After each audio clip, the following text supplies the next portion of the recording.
Well, welcome to the latest edition of TV on the Net. I'm your host, Tom Vartanian. Today's show brought to you by AmeriQ Credit Union for every day, for everything. Located next to Little Caesars at 3944 Route 281 in Cortland. By Right Angle Creek Farm and Marathon, all natural, pasture-raised Angus beef from our farm to your table. By the Cortland Voice, the exclusive media partner of TV on the Net. For all your local news and sports in Cortland County, check out CortlandVoice.com. By the Royal Auto Group on Route 281 in Cortland, the home of no hassle, no razzle-dazzle. Check them out at RoyalAutoGroup.com. And by Yeaman Real Estate at the entrance to Yeaman Park off I-81 exit 11 in Cortland. My guest is snickering. I cannot do the no hassle, no razzle-dazzle like Joe Reagan and his crew over at Royal Motors, but we have fun with it. But joining us today is a three-sport athlete from the early 1990s. He was one of the first players under Coach Pacita because he became a head football coach. He was actually a player on the last two years of one lacrosse coach. I forgot about him coaching at Homer for a little while, and he was also the first year of the guy who took over for him, who was the coach at the time. And we'll talk about that when we get there. But and he also did play some basketball at Homer in the small gym, as we like to call it now, the small gym compared to the brand new gym that there's at Homer High School. But joining us again, a class of '93 guy, Matt Caughey. Welcome, Matt. Thanks for having me, Tom. Good to be here. Like we said, you played a little bit of everything. Well, I guess we have, for those who care, he also did a Trojan football talk with us, so you can check that out over there. So we're going to talk a little football with Matt, but we're going to focus more on basketball and especially on lacrosse, because that's where it's still funny. No matter which sport we talk about, you had good stats. You did well in all three sports, but there's always somebody else. There was a Caughey coming on the scene in lacrosse back in your day. Another guy, of course, your teammate was only here for the 3 years you're a sophomore, junior, and senior. Was his only 3 years in Homer, and went on to have a pretty good overall career. He's coached 20 years of high school football now down in North Carolina, Yep. Which is hard to believe. That's Tony Aguilar.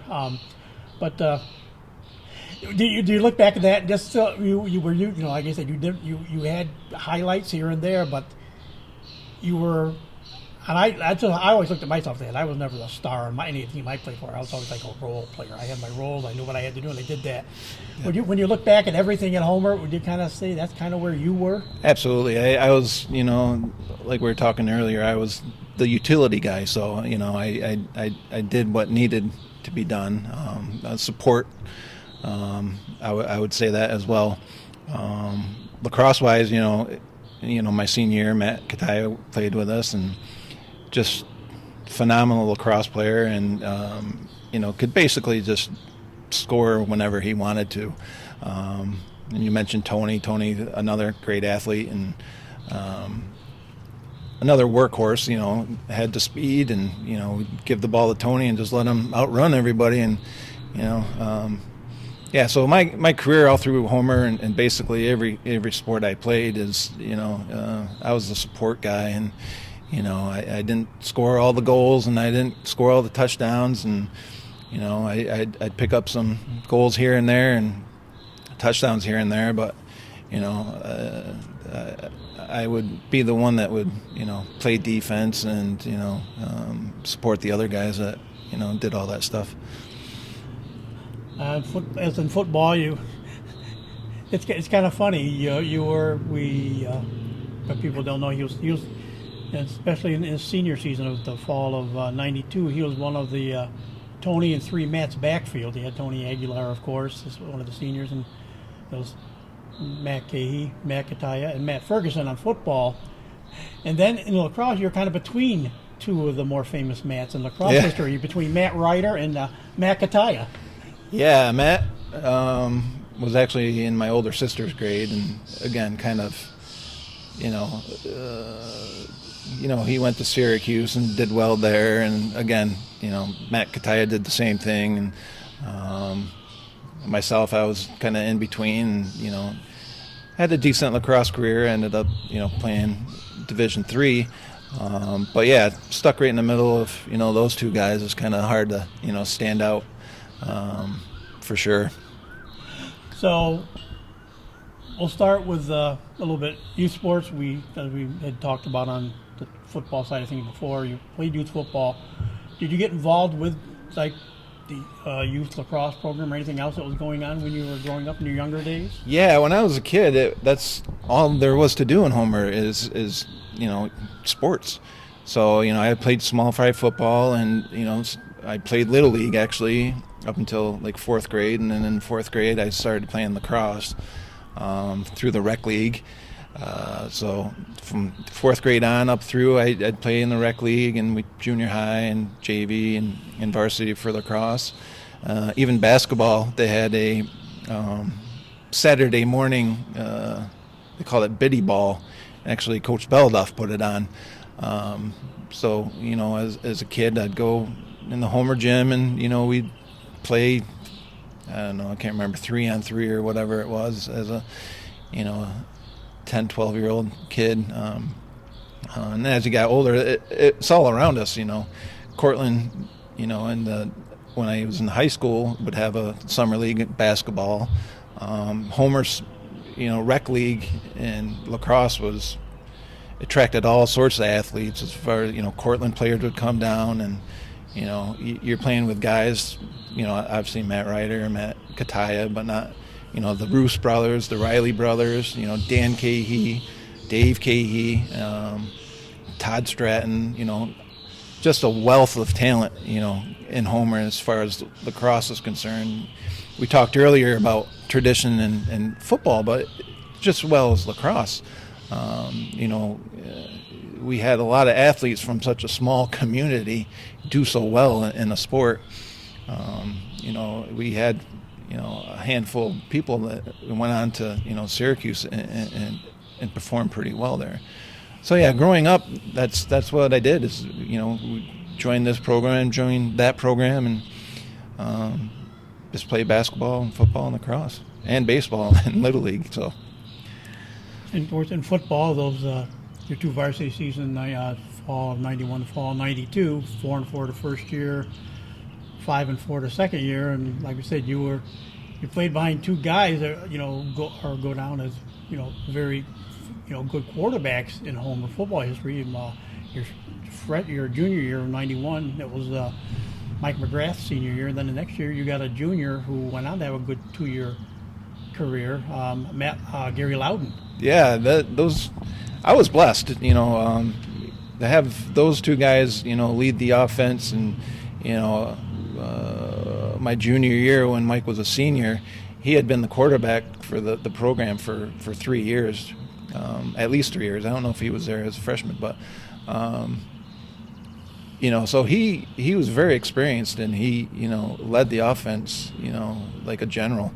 And then when Gary came up, he filled those shoes pretty well. He, a little more quiet, not the athlete that Mike was, but definitely, a solid passer, and, ended up leading the offense pretty well. And I said, you had, you guys around you were just, were the ones that got the touchdowns, receiving or rushing, but 196 yards in your career, 101 yards receiving in that year, all that in the senior season. Total of 7 touchdowns, and ironically, teams you don't see Homer play that often anymore, that's where you get your touchdowns. 3 of them against Central Square in one game that senior season, and the other one against very good. They were good for a number of years back in those days, and of course they were better later when Dorsey Levin wrecked every Homer winning streak that could come along in back-to-back seasons. But a rushing touchdown against Nottingham. But the other thing we joked about was you actually had an exciting 2-for-3 passing career for 22 yards as a junior. Yeah, that's again, like I said, I'll take it, but definitely wasn't the passer, not even the quarterback. I was a utility player, and if they needed me to step in and throw a ball, I'll do my best. If I remember, they weren't for very long because I couldn't hit broadside of a barn much past 10 yards. So yeah, that's a stat, or that's something, I guess, and like I said, I'll take it. But again, I definitely wasn't a quarterback. But as much as you, like you say, we talk about the guys you were in the backfield with and around in the backfield. You were much more happy on the defensive side of the ball playing linebacker. Yeah, oh yeah, I loved playing linebacker. Offensively, I did like blocking. I did like leading, guys through the hole. I just like hitting people. But defensively, I did enjoy linebacker, and I kind of, every play was, like a chess game. Okay, they got their play. Let's see if we can stop them. And every play was kind of a personal battle, and being a linebacker, you're kind of right there in the trenches with everybody. And I love stopping people for no gain or short gain. I kind of took pride in that defensively, yeah, for sure. And as we said, 4-4 your junior year, 5-4 the senior year. And ironically, those 4 losses were by a total of 8 points. All 4 losses were by 2 points, and twice were against Whitesboro. And of course, the second Whitesboro game was Coach P's first sectional game as a head coach. Lost to Whitesboro 13-11 in that game. So I mean, it's that was a season where we talk about now is the team doesn't win. It's like disappointing if they don't get 6, 7 wins or maybe 8. Nowadays, because there's more games anyways too, but back in the day, 5-4 could have been an 8. You could have been 8-0 or 9-0 or 7-2. There are lots of combinations in that 9-win season with those 4 2-point losses. Yeah, looking back, you lose 4 games by a total of a touchdown, basically. It could have went either way. The ball bounced here, bounced there, a little differently. Those games could have ended up differently. So it was a little frustrating in the end of the season, losing 4 games by a total of 8 points, and then losing our first sectional game. And, looking back, it's, it's like I tell my kids now, in sports, you don't want to leave anything on the field. You always give 110%, because if you have games that you lose by 2 points, you want to come off the field saying, okay, I did everything I could, and we lost. And I think we did that as a team. Again, if a few things worked out a little differently, ball bounced in our direction, those could have definitely been different outcomes. And back even in the 90s, it was more, there weren't that many guys kicking extra points, so it's always you think back, 2-point conversion, safety, but mainly like touchdowns, 2-point conversion here or there. Yeah, absolutely.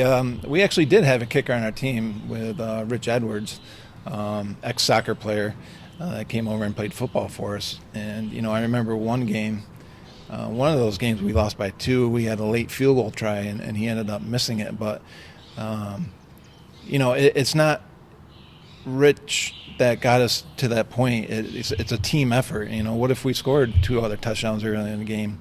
We wouldn't have put Rich in that situation. So he was pretty upset that he missed it. But I reminded him, so you didn't lose the game for us. We lost it as a team, because the offense could have scored a couple more touchdowns, or we could have stopped them on defense and not put you in that position.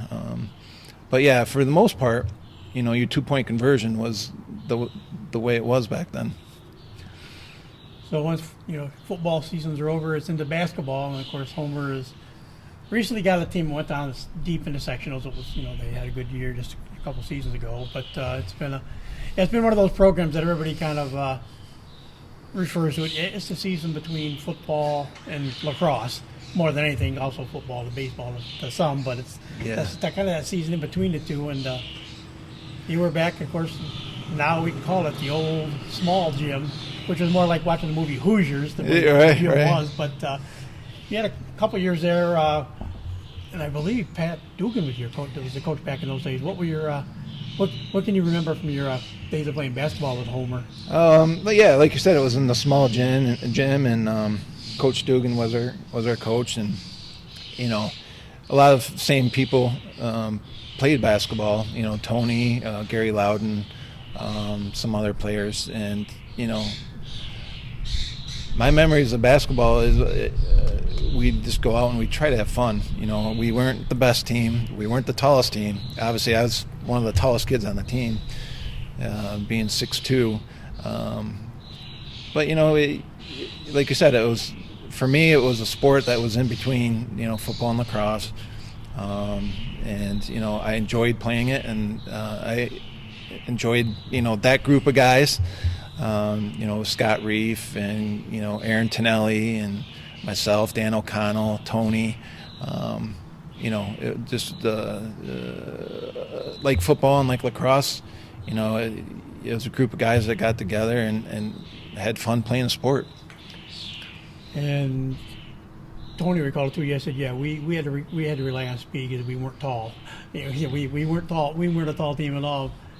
But he said, if he remembered right back there, it wasn't like yourself a guy or two here or there. Pretty much with Pat Dugan, it was 5 in, 5 out.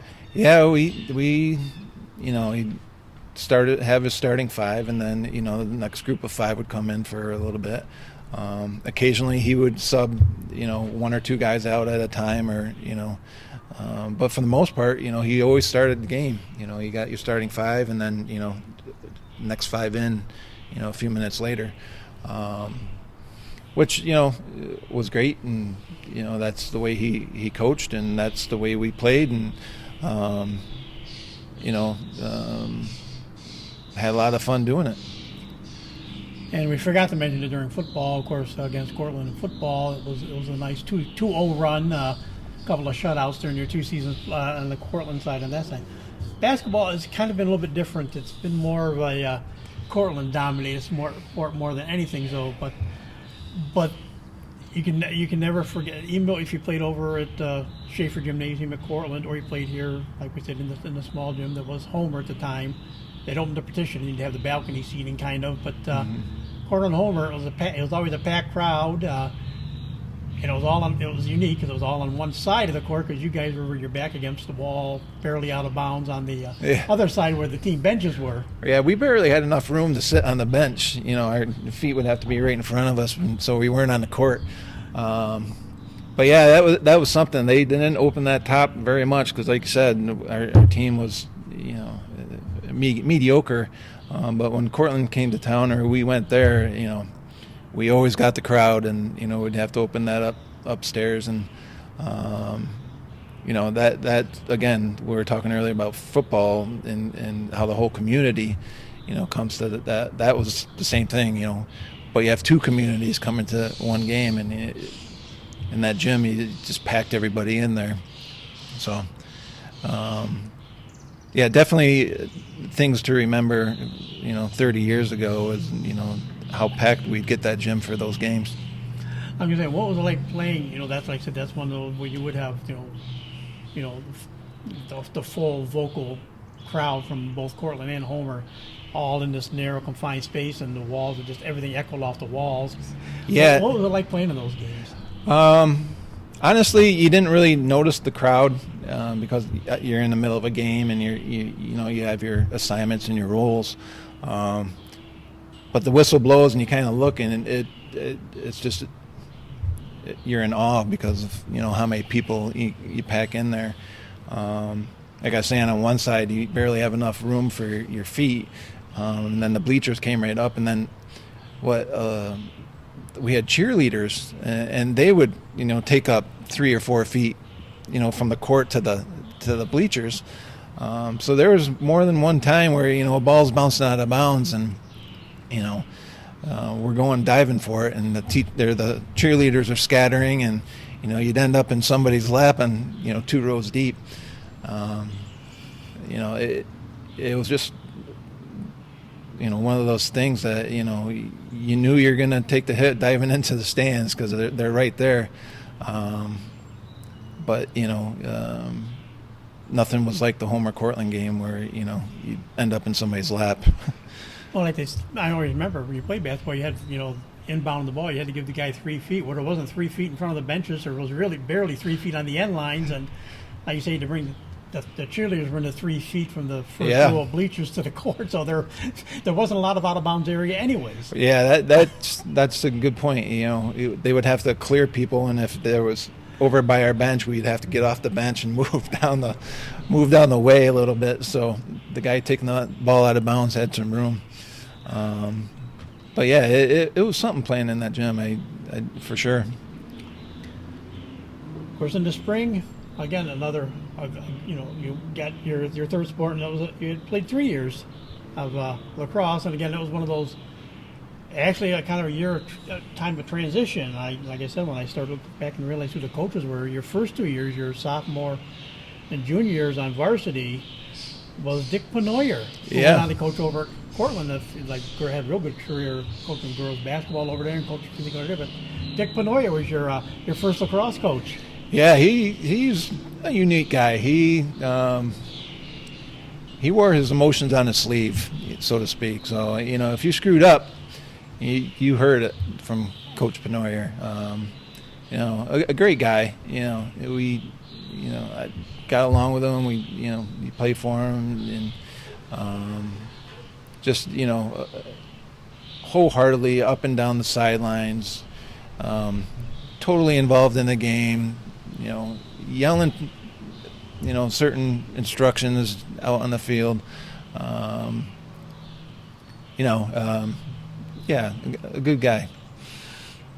I know, like I said, I know he could be an intense coach and everything, and get involved in things.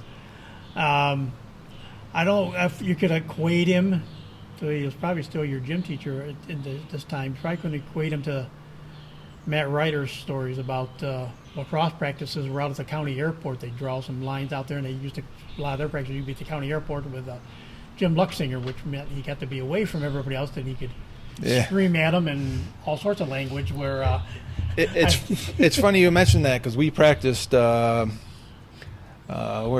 down here at the old golf. Casey Fields. Yes, Casey Fields.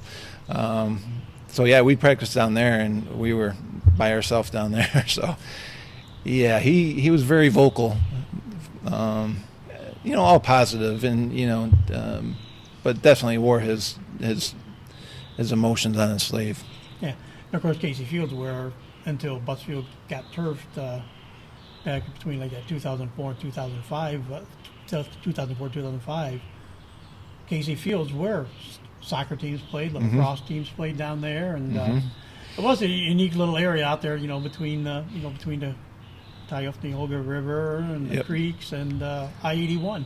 Yeah, we practiced. JV would practice over there. Varsity practice over there. And back in those days, we would walk from the high school over for practice. Coach would give us a time frame, say, "Okay, be there. We'll start practice." But I also remember playing games there my freshman year. Actually, one of my cousins, Dave Caughey, was our coach my freshman year, playing JV, and we had all of our games over there. We'd make the walk over, and Coach Penoyer would get us going, and away we went. So 7-11 that first season, 6-10 the second year. Those, and like I said, those are Coach Penoyer's last 2 seasons as a coach. And it's a lot of familiar teams you see now, or teams you played back then. The Skinny Atlases, Tully has some up and down teams, and but it continues to be very Class B, whether that's Class A, Class B, very very tough lacrosse opponent. Yeah, Class B lacrosse is super competitive. Every year, you have your Lafayette's, you have your Skinny Atlas. Jordan Elbridge, back when I played, we played Tully. All had really good programs, and they had, really good athletes. Specifically, Lafayette, obviously every year they had very good lacrosse. And Class B, produced as much, if not more, talent, as your larger schools back then. I remember my senior year, we made the exceptional senior team, and it was Class B versus Class A, and Class B went up and we beat all those guys from Class A. We had kids from Marcellus and some of, obviously, the smaller schools. And of course, that's times also New Hartford was in the mix pretty much every year. Jamesville DeWitt, who's of course the power still, they were one of those opponents you faced a lot of the times. I was just going back mainly to see the results of Cortland. Yeah, you went 2-1 against Cortland. 91 team got a 10-8 victory over Cortland. And then 92, they won 10-5. And then your senior year, you were 12-5 winners over Cortland in those 3 seasons. Yeah, again, that's one of those things similar to football that you always want to beat Cortland. Again, Cortland had a lot of talent, a lot of good lacrosse players that came out of Cortland. Back when I played, it was they had the Leary brothers and Dave King and Joey Spada and that group of guys, and those are the same guys that you played with all summer long and in the Homer Rec League. So yeah, you always want to beat Cortland, and unfortunately, in my 3 years, I was able to do it twice, and that 1 year we just weren't able to get it done. I mean, back in the day then too, even at times Jordan Albert had some good lacrosse teams. Like we said, Tully was solid here and there, but yeah, it did get to venture out against a team that developed into a good Section 4 lacrosse team. But 1 year you opened up against Shenango Forks, and that was your junior year in '92. You opened up against Shenango Forks out of Section 4, and so like I said, yeah, you look at a lot of the same teams, but a lot of interesting matchups and just the way things went. Of course, Lafayette was always. You get the players from the Onondaga Nation usually. Yeah, and they still churn those guys out, and that was always a good test for us as Lafayette. You always went up there, they came down here, and they were gonna be very good. And their stick skills and the way they worked and the way they passed. Was always top notch, and you go out and you do your best, and then Jordan Elbridge, they had when I played, they had a couple kids that went on and played in college. One kid, Brent Frood, I think he went to Connecticut or someplace like that, but seemed like every team had a handful of players that went on and played either Division I or Division III. From Class B. And of course, we said you were well after Matt Ryder's run, and of course he was up at Syracuse. But you got the beginning. Matt Kataya, started playing your senior year. He was a sophomore. He played 3 years, and of course, then he ends up going on to Syracuse also. And I mean, there's been other Homer players that have gone up there. One of the Stratton brothers, I think, went there and played. You have more recent guys that I covered. Jake Punk from Homer went up there, and also Joel White, who's playing pro lacrosse now. Portland, went to Syracuse, and it's interesting because now their longtime coach just retired, John Desco, and a guy that a lot of these younger guys faced, Gary Gate. There's the Gate brothers, there was the Powell brothers. Yeah, and that Tony remembers that it was the Powell brothers he had to deal with, whether it was football or whether it was lacrosse. It was the Powell brothers. Yeah. When I played, it was Casey that came up through, and he was their quarterback actually on football. And everybody knows how good of a lacrosse player he was. And actually, the whole Syracuse program, my cousin Dan played for them back in the early 80s with, the Gate brothers. And I remember, as a young kid going up and watching those games and, just in awe of, that talent that they just brought the game to a new level, and you immediately went home and picked up your stick, and you're trying to do the behind the backs and trying to emulate them as much as possible. So for this region, Homer and a lot of talent. Central New York has a lot of talent that through the years, starting in the early 80s up through the 90s, produced a lot of good lacrosse players that went on to the Syracuses and North Carolinas, and now Duke's very good. A lot of Central New York lacrosse, represented in collegiate all across the country now. And back when I played, there was really two sections. It was Central New York or Long Island. And when I went to Alfred, that's what was on the team. Half of our team was from Central New York, and the other half was from Long Island. Obviously, it's expanded since then. But yeah, back in the early days of going to watch my cousin play, it was a treat, just to go up and that's what got me hooked to the sport. I was going to say, what was the big hook that brought you to lacrosse? I mean, obviously you played Little League baseball and stuff like that, yeah. And you could play baseball in the spring under Coach Baden. You were going to get more Coach Baden, but you went for more Cottrell and Ferrito and stuff at the time. Of course, beforehand, that were on the what drew you to lacrosse? It's an interesting story, and there's a story how I got involved with lacrosse. I was playing in Little League baseball, and I was a fairly decent baseball player. And in a game, I got hit by a pitch actually on the inside of my knee, and it knocked my kneecap over to the right hand side. And it absolutely terrified me ever since then of getting into the batter's box. So I told myself I'll get into a much safer sport like lacrosse. But no. Which you use as an interesting recruiting tool like it did on Tony Aguilar. I've never heard of lacrosse. We give you a stick and help and you hit people. I mean, that's a lot safer than baseball. And that's part of it too, is you're growing up playing football in small fry, and you go to in JV, and again, that was my favorite part of football, is hitting people.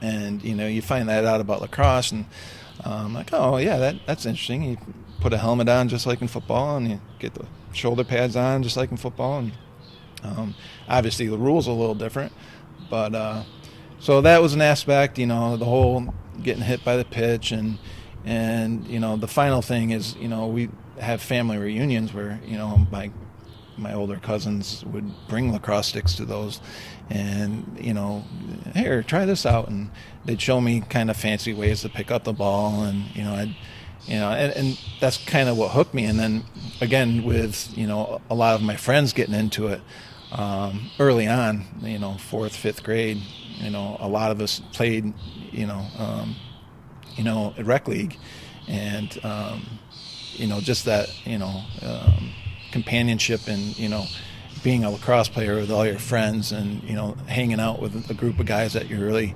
like being around, that whole combination kind of led me into lacrosse. I was just trying to think of another thing. Well, that's what I got hooked on lacrosse. Just when I moved I lived in Ithaca for a few years before I came over to Cortland, and I heard of lacrosse. I kind of knew a little bit about it, but my introduction to lacrosse was the NCAA Division I championship game. They played it at Cornell. Okay. In 1980 it was, and who better to watch and see what lacrosse is all about? John Hopkins against Virginia. Yeah. Yeah, back then they there wasn't a whole lot of colleges playing it, but your John Hopkins and your Syracuse and your Virginias.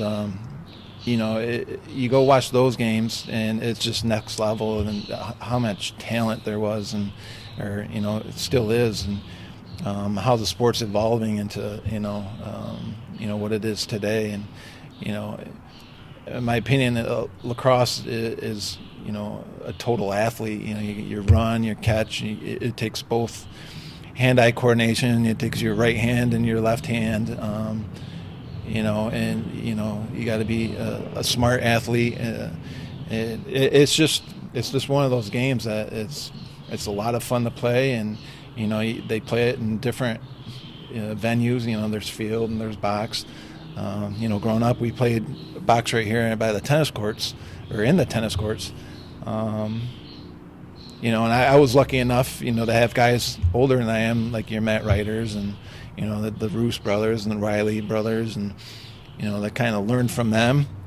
And then you got guys like Matt Kataya coming up behind you that are just phenomenal at the sport already. Playing with him, and I was just very blessed to have the talent around me when I came up through, and helped me become the player I was, and get me onto the college level. And it didn't hurt back in the, especially the, I don't know, at least from the mid 80s through even now, 3 teams all within an hour of each other that were all considered lacrosse powers. At the time, earlier in the 80s, Division One or one was Cornell, Syracuse, and they were Division Three, but they were going to Division One when you guys were coming up, because they were going to the Division One when Tony went to Hobart. That was Hobart. Yeah. So I mean, so you had 3 teams that could all play competitive hockey, all within an hour trip of driving to watch. Yeah, and that's what I was saying earlier. You go and watch some of these games, and you're just in awe of what they're doing with these sticks and the ball, and the offensive schemes, and you got these big guys with these long sticks playing defense, and throwing these checks that you've never seen before, and yeah, that was a big part of it too. You go to a Hobart game, or you go to a Cornell game, and they got the big stadiums, they got the turf fields, and I talked earlier about turf versus grass. Lacrosse is a sport that it's a lot quicker on turf, so I would prefer turf versus grass there. But yeah, for sure, these 3 colleges right within an hour drive of Homer definitely helped me get involved. I did have one other Casey Powell question I was going to ask you, because like you said, yes, he did play football as well as lacrosse. There's another Tony Aguilar story. He said, I had a chance to pick off a Casey Powell pass near the goal line, but and you said the difference of the Homer quarterbacks, McGrath being more of a could run and do things, and Gary Loudon much more stronger arm. He said Casey Powell probably threw football harder than anybody said. He said, I went up and the ball just went right through my hands. Yeah. Yeah, Casey was an athlete. What I remember about that game too is he was a quarterback, did like a quarterback sweep, and I was the offside linebacker, and just the speed that he had, running down the sidelines, it was, he's just an athlete in everything he does.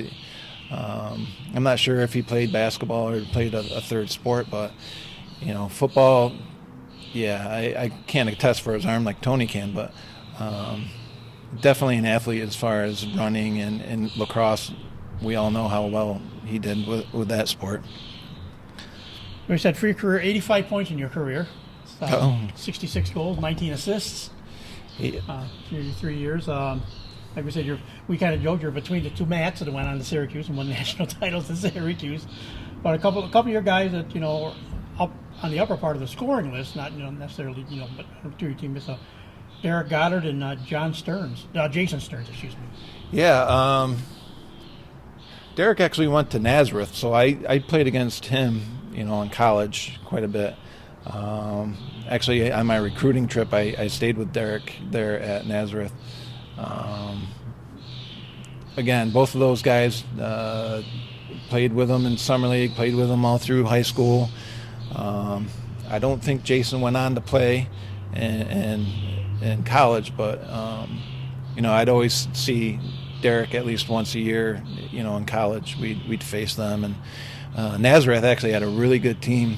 They went on and won the national championship one of those years while I was there. A part of that team too was Jake Kuhn from Homer, who is now the coach at RIT, and they just won the national championship this year. Joey Spada from Cortland went there. Dan Garrett from Cortland went there. So again, a lot of Central New York, and a lot of Central New York athletes going to these local colleges, and having good careers there as well. But yeah, Derek was a great player at Homer, and I played with him in summer leagues, and yeah, he did well also in college. Yeah, like you said, it's funny the number of Homer guys that have gone on to be coaching. You said Jake's at RIT and done well. Mm-hmm. He's in the middle of building his second program. He's now at is the Albright College now with Jake Plunkett, and of course one of his assistants is one of Tom Cottrell's sons, Drew Cottrell, is his assistant coach down at Albright, and that's Jake's second stint. And that he's into building lacrosse programs.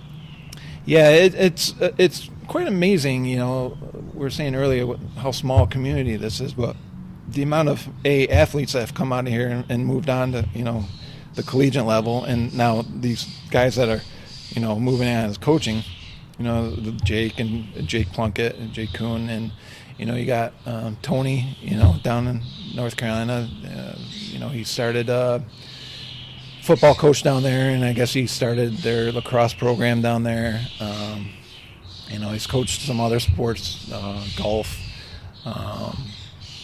So yeah, it is amazing. You have such a small pool, but the amount of talent that's coming out of it, and coaching and playing, and later on in their life is pretty amazing. So you said it was a transition. Your junior year was the last year for Dick Penoyer. The next year was your first year. It's the first year as head coach. Mark Ferrito went 9-11 that year, still just under 500. But what was it like with Coach Ferrito taking over as the head guy for lacrosse?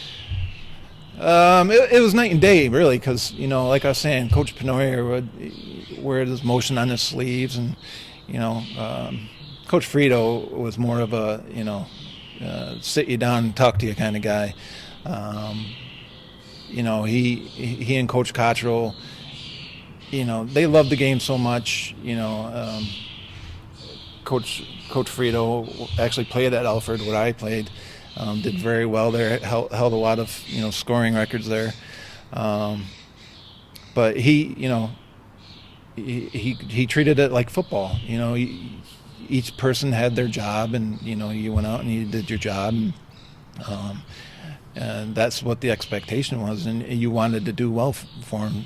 You wanted to, he put a lot of effort into the team, and preparing us for the next opponent. And again, it just carried over to you wanted to do the same for him. He wasn't a yell and scream at you kind of guy. He just, would try these plays and, kind of adjust things as things went on. So we've talked a little bit about it back on the football side before, and you've mentioned it both podcasts about, family being involved, and that's a big part, I think, of Homer sports when you talk about traditions. Like you say, Coach Basilic in football now, his son David played for him, is now a coach. Tom Cottrell is still a coach. His son Drew is coaching college lacrosse now. But you had a good number of relatives, brothers, sisters, and relatives that came up and have, had an impact on the sports community around here. Yeah, absolutely. Like I was saying earlier, even before small fry football, we'd have family reunions, and a football game would break out, or a wiffle ball game would break out, and growing up in that mentality, the next logical step would be play for the school. I had a bunch of older cousins, Bill Francis, Kevin Francis, they both played football. My sister was a three-sport athlete for Homer. She played field hockey, basketball, and softball. I had an older cousin that played, Paul Phillips, that played football. So yeah, it's definitely in my family. My uncle was on Homer football. My father was a three-sport athlete. He played for St. Mary's there in Cortland. So yeah, every get together, basketball game breakout, that sort of thing. And it was just the next logical step for me, to go on and play, in school as well. So yeah. And of course, there's a lot of other cousins and uncles, but of course number of Caughey's out there too that have been involved in sports both at Homer and next door. Yeah, that's the thing about Homer is, and it's funny around here. introduce yourself, and it's always, oh, do you know so and so? Are you related to so and so? It's there's always a Caughey somewhere in these parts. My mom still lives in the same house that she lived in 1970, and there's a bunch of Dan and Dave. I think Dan lives in Cortland, and Dave actually lives up in Lafayette now. And he actually teaches in Baldwinsville. So there's still tons of Caughey's around, and you go to the store, you might bump into one of them, or there's at least somebody that knows one of us for sure. We know the football tradition, right? There's nothing better than our Friday night at Buttsfield watching a football game. But and now, of course, like Buttsfield is the home for lacrosse now again. It's the home for like all the sport being turf. Of course, they had all the Case Field, but it's still maybe not always as big a crowd as a football night. You maybe get more football fans that show up than maybe lacrosse, especially sometimes, but depending on the time of lacrosse was a little bit more. But lacrosse still, home or away, you get a night that's always been about following the teams through from the community. Yeah, I think it's going to fluctuate, obviously, with who's on the team and what families go to it. But back when I played, coming from a large family, a lot of my family would come to games, and even through my college career, if we were playing Cortland State or even somewhere Rochester, RIT or something like that, I'd get a car full of relatives at the game. Lacrosse didn't draw the crowd that the Homer football games did, but it definitely was definitely supported within the community, because not just Homer lacrosse, but the Homer Rec League, where you're getting a whole bunch of other players involved with that. It was huge. We had four teams of 30 plus players per team, so it was really well known. And a great example of that is I was coaching in Baldwinsville, just second graders, and with my son, and we had a coaches meeting, and ran into a guy that played for Nazareth, Jeremy Hollenbeck, and he told me a story where he was at a camp at Syracuse and ran into my cousin Danny there, and his main point of the conversation was that he never saw a town as small as Homer produce as much talent in lacrosse than Homer. He goes, you had people going to Syracuse, and numerous people go to Division, 3 colleges to play lacrosse, and to have somebody who came from a different town, say that about Homer just kind of speaks volumes on how rich Homer is in lacrosse and other sports. What made you decide on Alfred for college? So I was actually recruited, and I went to 5 different schools on recruiting trips, and I went to Hartwick, Nazareth, Ithaca, RIT, and Alfred. Went on the trips and kind of saw the schools, and came out of those thinking, yeah, I'm going to go to RIT.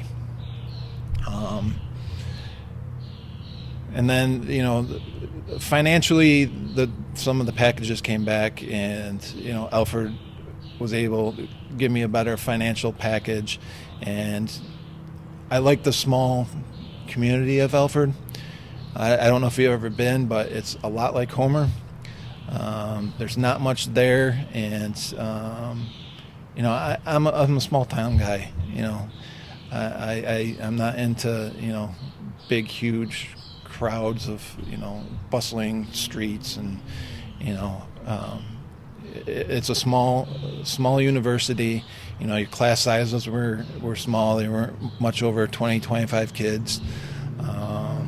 So that was the big part of it. And, I at the time, I think Alfred would give me the best opportunity to come in and play as a freshman. So those couple things kind of pointed me in that direction to go to Alfred. How was your lacrosse career at Alfred?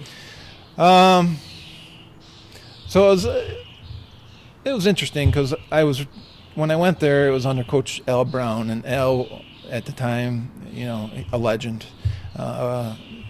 My freshman year, we ended up 5th in the country, and the following 2 years kind of slipped. Well, it slipped the whole rest of the way. Coach Brown left after my sophomore year.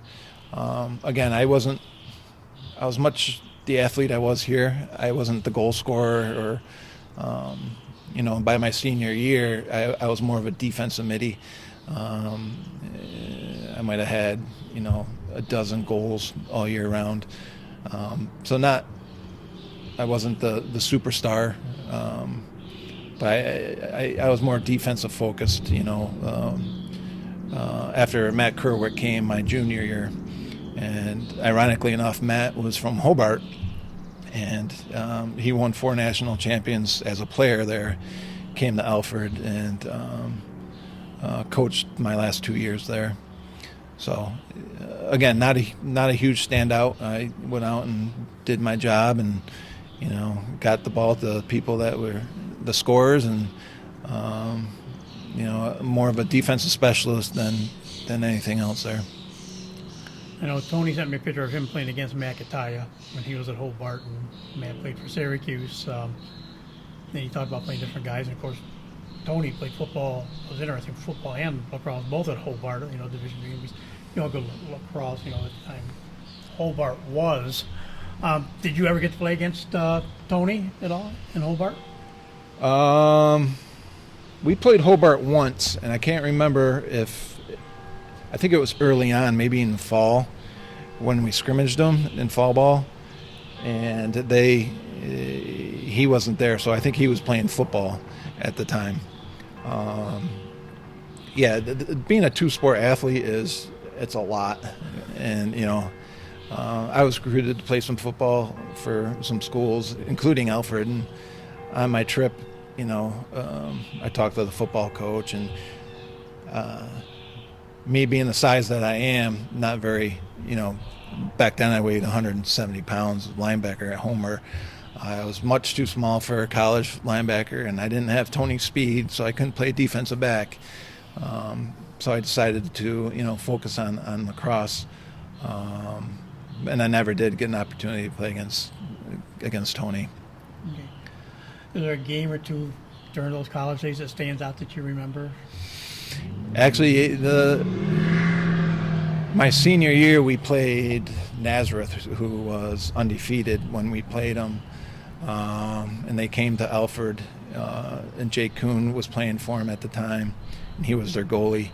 And again, we were a mediocre team, and we ended up beating them 8-7.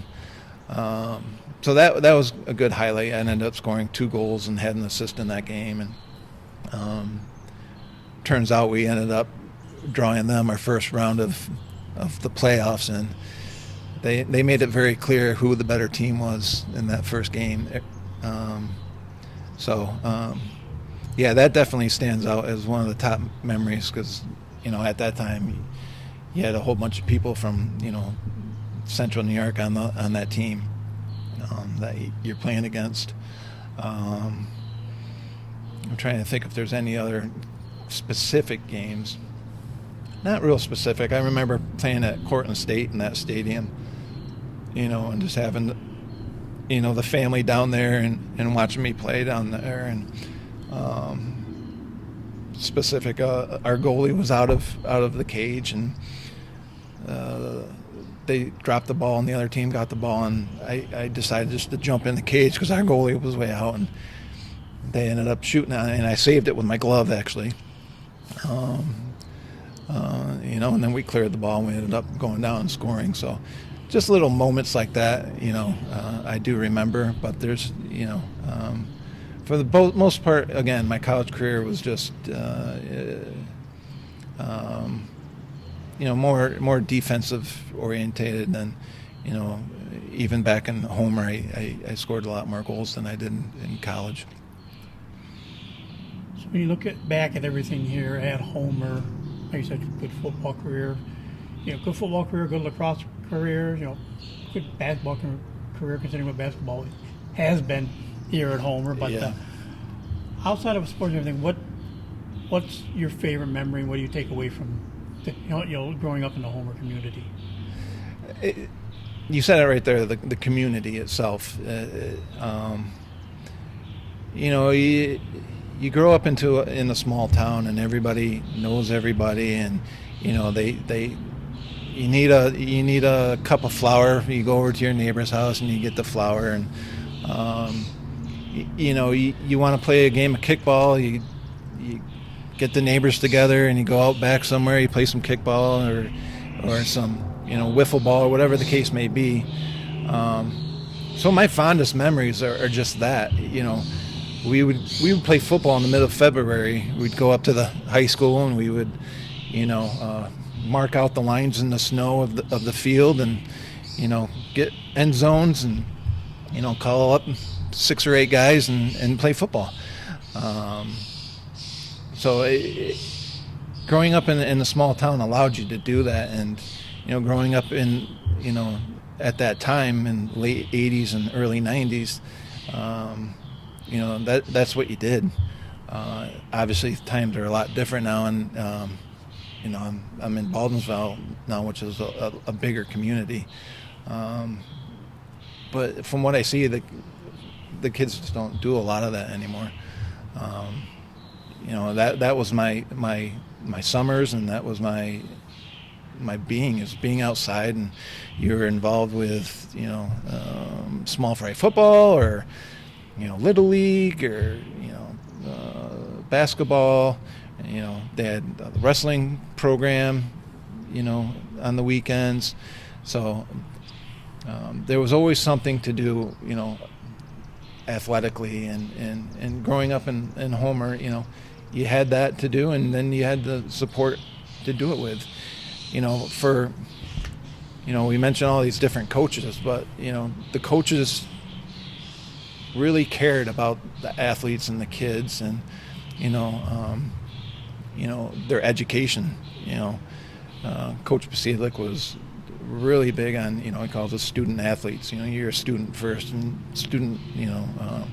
school always came first above everything else, and it's student family sports. And being in a small town, it was easy to do that, because it's all tight knit, and so that would be my fondest memory, is just growing up in a small town. How getting together with your buddies and playing a football game down here at the green, was some of the best times of my life. Any thoughts of becoming a coach? I wish I actually minored in coaching in college. Coming out of college, my life took a different path. I met my wife, and we moved to Baldwinsville, and had a couple kids, and my son wanted to try out lacrosse, so I signed up for coaching and coached him for a couple of years. The fun stuff. If I were to coach, it would be the little kids, because they're pure, and it's fun to see the looks on their faces when something you're trying to teach them and they actually do, and they get all excited, and you play different games with them. So if I were to get back into coaching, it would be on that level, because that's what interests me the most. And unfortunately he didn't carry on in lacrosse, but maybe someday down the road I'll get back into it, when I have more time. All right. Well, with that, Matt, I want to again thank you for taking time to talk to us today. Tom, I appreciate you having me. Thank you. And that'll do it for this edition of TV on the Net. Today's show brought to you by AmeriQ Credit Union, for every day, for everything. Located next to Little Caesars at 3944 Route 281 in Cortland. By Right Angle Creek Farm and Marathon, all natural, pasture-raised Angus beef from our farm to your table. By the Cortland Voice, the exclusive media partner of TV on the Net. For all your local news and sports in Cortland County at no cost to you, check out CortlandVoice.com. By the Royal Auto Group on Route 281 in Cortland, the home of no hassle, no razzle-dazzle. Check them out at RoyalAutoGroup.com. And by Yemen's Real Estate at the entrance to Yemen Park off I-81 Exit 11 in Cortland. So for my guest, Matt Caughey, and yours truly, Tom Vartanian, we thank you for listening, and we'll talk to you again soon.